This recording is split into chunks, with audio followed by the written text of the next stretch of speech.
Regardless of how difficult it gets, regardless of how hard it may be, I enjoy the journey of things, getting somewhere, attaining a goal. Welcome to Most Likely To, a podcast presented by Donors Choose. If you can see it, you can be it. Our guest today is superstar choreographer and creative director JaQuel Knight. JaQuel has worked with just about every major artist you can think of, from Shakira to Britney Spears to the one and only Beyonce. JaQuel choreographed some of the most iconic dances, from Beyonce's historic live Coachella performance to J-Lo and Shakira's Super Bowl halftime show to Cardi B and Megan Thee Stallion's WAP video. And on today's episode, JaQuel shares the phone call that changed his life, breaks down his choreography of Beyonce's Single Ladies video, and gives his advice to the next generation of artists. On Most Likely To, it's JaQuel Knight. This episode of Most Likely To is sponsored by KPMG. Okay, let's start at the beginning. What was it like growing up in Atlanta, and how did dance come into your life at such a young age? Atlanta was awesome. It was a place that felt like it was full of color. I went to a school where it was all shades, all kinds, all types of people. I, I remember meeting my best friend at the time, at the playground of the apartment complex we lived in. And then we just shared a love of the arts, drawing, music, dance. It was a really beautiful place during a really interesting time where I felt like if anything was cool, it was coming through the city of Atlanta. Hmm. And dance found me. I always say I was a musician first. Music theory was my first dance class. I played 6 instruments, play and orchestrate music. And then in high school, I started super late. In high school, at the age of 16, my best friend at the time, she took me to my first dance class. And that changed my trajectory of my career, my life, my everything. And now here we are. I know I read that you learned how to dance by watching music videos on MTV. Tell me about the first video you watched that really inspired you to dance. I'll say it was most likely Michael Jackson's Thriller that sort of like rocked my world. Between that and Remember the Times, those were like two short films, right? Two short films that I felt like, oh, wow, this is really cool. And it just felt like the right thing to do, learn what you see. And then from there, as performances start to progress, TLC had a really cool performance on the TLC tip that I believe they performed on the MTV Awards that was like, okay, this is actually really cool. And from there, I just began learning every award show performance, every music video in my grandmother's living room, in the back room of my other grandmother's house, in my mom's living room. That sort of became like my first bit of like dance school. Hello, my name is Rashawn Washington. I am a student at PS 371K Lillian Raskus. Did you get bullied for always wanting to dance, and how did you get through it? I was bullied for being like a lover of the arts at that point, in middle school. And for me, I was so focused on my love for music, my love for dance. Really, it doesn't matter what I always felt this way, right? No matter what anyone else had to say, this is what I love, and it made me feel good. And the people that I love enjoyed doing it and watching me do it as well. So it sort of became a safe place. Even to this day for me, the dance studio is a very sacred and safe space for me. Where I don't like many people in there unless we're exchanging energy, whether we both are put against sweat. If you're just there to look, I usually don't allow you. It's a part of my rehearsal process. And I like to keep that space free of judgment, free of, distractions, but allow it to be a place where you can come and just be free. And it's fun. I love to laugh. So I've been able to like create this place that is true that I love so much in my heart, and it really feels like a safe space. Mm. So even as a young child, I felt like I was made fun of. Always in dance practice, always in band practice. I really didn't care much what people had to say. And through that attitude, it brought the right energy towards me and connected me to the right friendships. To this day, I still have friends that I've known for over 16, 17 years. Wow. Wow. Good for Mhm. you. That's really amazing that you had that conviction and that understanding that this was what you love and that you could create a safe space around it. Really amazing. I want to know before the Beyoncés of the world, before the Megan the Stallions, before the Shakiras, the Britney Spears, all these huge celebrities you've worked with. I want you to take me back to where it all started for you and what was the moment that clicked in your head where you said, I want to be a choreographer? This question is always really interesting because I don't think I've ever said that, even to this day, which is really quite strange. For me, initially, I always wanted to be a music producer. I knew I was going to be the next Pharrell. I knew I was going to be the next Timberland. And then somehow, some way, like I said, my friend took me to this dance class, and the gift of dance just like stormed my life kind of. I didn't think I was really good. All I had was soul and passion and heart and drive, something that I wasn't good at, and I wanted to be really great at it. I've met so many people in the industry that studied so many people on YouTube at the time that I looked up to that just became huge inspirations to me and just something to start to piggyback after. And literally, I was 18 at the time, and I was just out in LA auditioning.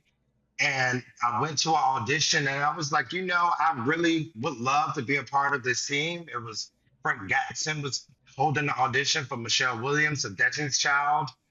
And I had danced all through, my last year of high school. I started a dance crew, my senior year of high school as well. And we performed throughout the city of Atlanta. So I took those couple years. I started teaching in the city. And I was like, hey, I feel like I would love to go and just be a part of this guy's team, somehow, some way. And that audition, he asked it, could people freestyle? I enjoyed freestyle dance. I'm from the South, so it was a part of who we were. Mhm. Freestyle, he loved it. He said, wait till Michelle gets here. Michelle, I danced for Michelle. She loved it. They called me a couple days later. Was like, hey, can you come in and teach us a few things? I went and did that. And then that project was it was a music video. Then I was invited to choreograph her entire promo tour at the time. And then from there, it was a call like, keep at it. I see you know how to work with people. I see you know how to treat people with respect. I see you know how to take control of a room without demeaning people, making people feel less than. And I see you know how to teach. So those attributes sort of like, he was like, I may have a really good job for you in a few months. And then a few months came, and he called me back, and that job was Single Ladies. And it was, hey, can you get on the flight tonight? I have this Beyonce record. I can't send it to you, but get here in the morning. I'll play it for you, and let's see what happens. And that probably was one of the most life changing phone calls I've ever received. And the ride and the joy and the journey has not stopped since. Wow. I mean, it doesn't look like it. I want to hear more about that. And you did that at age 19, right? You were only 19 years old. Yeah. That's Yeah, I pretty had turned 19 during the process. So it wow. was like 18 into 19. So I want a glimpse into your creative process. So could you put us back to that time when you were choreographing Single Ladies and break down some of the movements just to give us a sense of what what inspired certain movements and what do you think about as a choreographer as you're putting something together that became an iconic performance of all time? Yeah, that number particularly is a few things. So we was presented with this Bob Fosse reference to Mexican Breakfast. If you haven't seen it, go and watch it. It's probably one of the most iconic dance pieces ever. Led by Gwen Verdon, who was his wife at the time. It's his performance. These three ladies, they killing this dance in this white psych. and they feel super funky and fresh and clean. And we just thought it was the coolest thing. So that's a huge part of the inspiration, the reference for it. And then from there, it's a lot of my childhood. All of my childhood memories is in single ladies. You know, it's the moment where they do the sort of walk it out, you know, which reminded me of the teen clubs. It's the J set at the end of the routine, which came straight from the marching band. There's a section there where they get nice and funky, which reminded me of my friends down in Miami. And they had this really cool dance. You know, there's a part in there where it feels like a little two-step that reminds me of my grandmother. She knew every step and slide routine possible, from the cha-cha slide down to the Chinese checkers, you know, and it's the feeling of it, you know, it's the feeling of youth and the feeling of these things that feel like you can relate to, you know, feeling like your auntie's in the backyard, feeling like that little boy dancing in your living room for the first time. All of these emotions are in that, which is why I believe single ladies became the sort of addicted ones. You know, you saw it, and a lot of things felt like home. Yeah, hearing you talk about it, it's all every piece was so personal to you and it told such a story of a moment, Mhm. of a memory, and that really did come through and it still comes through even to this day. So so amazing. And what I want to know is that was really just the start, even though it catapulted you. It seems like it was just the start. So how did you keep the momentum going? Because I'm sure you still had to hustle for your next thing and your next thing. Oh, Yeah. the hustle not hasn't stopped. You know, that's absolutely what's keeping me going. But it's the idea of dreaming. You know, I'm a dreamer and I love to set goals. And for me, I like to say I'm going to do something and work my butt off until it happens and set new goals and work my butt off until those happen and set new goals. You know, I'm never in a place of feeling complacent, feeling like, oh, okay, this is the same place where we were last year. You know, regardless of how difficult it gets, regardless of how hard it may be, I enjoy the journey of things, you know, getting somewhere, attaining a goal. Um, Do you have like a are you like a vision board person type of person? Do you have like a bucket list of like this is what I still want to do? Like how do you come up with the next goal? I've done vision boards, but for me, I'm a planner. You know, I'm all about writing it down. Like I still have a journal. I still, you know, with a nice, really nice pen.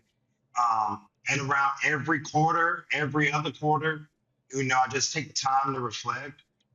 You know, usually August, which is my birthday time, August, December, around holiday time, I usually try to take anywhere from 2 to 3 weeks down to just like be um, and enjoy the water. So I like to go to water. I feel like that's where God speaks to you directly, and you can hear His voice and you can feel His spirit.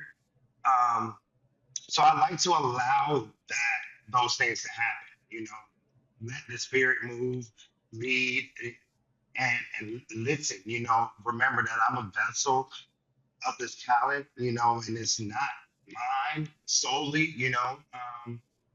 So for me, it's about how can I continue to inspire, continue to impact, and encourage the next generations of JaQuel Knights out Mm. How many Super Bowl halftime performances have you choreographed at this point? Like three, there. four? I've choreographed three, Three. three. Okay. Uh huh. Tell us something that might surprise us about choreographing dancers at that scale. Oh my God. I don't know if it's surprising or what, but it's as difficult as it may seem.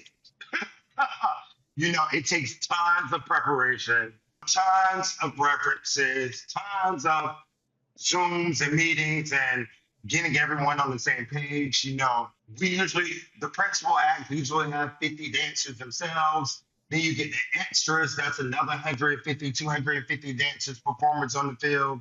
You know, it's mapping out where they're going, what part of the song they enter, when they get out, what they're doing.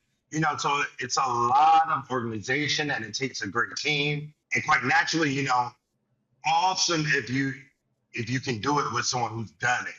You know, for me, it's like I love the adrenaline rush now of it, the excitement of like starting from scratch, figuring out the right times of music edits, and figuring out how many people, when this wardrobe change happens, when we get to that, what new we can add, and how we can change the choreography. The Super Bowl is probably one of my most favorite events. Mine too. I mean, the halftime show is one of my most, not the football part, but the halftime show. I enjoy the football part too. I'm a Okay, sports good, guy, you know. good. So I enjoyed the whole thing. I usually jump for a major Super Bowl party. Okay, we're gonna do a quick lightning round. Just tell me the first thing that comes to mind when I say this phrase. So, Oh, your favorite hype song. oh my God, Nuck If You Buck by Carmine. Okay. Signature move on the dance floor. You can Not to demonstrate to me. dance. Huh? Not to dance. You don't dance? Yeah, I don't dance when I go out generally. Ah, It's so weird. People, if you see me in real life, people like, there's no way you dance. It's not, I'm like not a dancer. If anything, like I'm like a groover. okay. I love Love to see it. Artist or performer you have not yet worked with but would most like to choreograph. Ariana, Ariana and Rihanna. Okay. Yes. Dancer you love to follow on social media. Oh my God. A good friend of mine, her name is Kanisha Coleman. I believe her name is Kanisha Coleman, and I think she's the funniest person ever. Between her and Danae B is me, Danae Baptiste. They're just probably some of the funniest people ever. Look to your left, look to your right, and see what's out there. You may go to a parade and see a crew. Just start getting out there and performing. And if there's nothing, if you don't see anything, create it. You know, make it happen. Get your friends together. Learn from YouTube. Recreate performances. And then those things are going to start to trigger creative bones, and you're going to start to learn how to do it, the process of. And then as you learn, you're going to start to put your own style and flavor into it. So just get started now. Get started now. You mentioned YouTube. I'm curious, like, what are your thoughts on TikTok dancing? Because it's not like full out. It's like tiny dancing, right? So, like, what do you like it? Is it bad? Is it good? Good for dance? Bad for dance? It's good. It's good for someone. You know, I enjoy that TikTok allow us to explore and see people from all over. You know, it's like a traveling app right at your fingertips. You know, so you're able to see different styles and see different people, learn different things. So that's what most excites me about. Okay. Beyond being a choreographer and a creative director, you founded your own foundation for young people. Can you tell us a little bit about the mission and what inspired you to do this? To, I guess, to inspire future JaQuels um, in dance. Yeah, it's called the JaQuel Knight Foundation, and the mission is to impact, encourage, and inspire the next generation of artists, specifically those of color and from minority and underrepresented backgrounds, and also giving them access and resources to help protect their IP. For me, it's always been the idea of community and industry. I've been able to do both really well over my years. So quite naturally, the foundation is following that same thing. For me, it's always been about giving back, helping, lending a hand. That's the heart of the foundation. And as we step into this new time, new creators out there, because of things like TikTok, you know, I want to create a space that is better than the space that when I entered the world, you know, this career. You know, so for me, it's all about legacy, creating something that feels like a safe haven for the next JaQuel Knights, the next Fatima Robinsons, the next Sean Bankheads of the world, and allowing them to feel loved, to feel safe, to feel equipped, to feel ready, to feel seen, because a lot of that was not there when I started.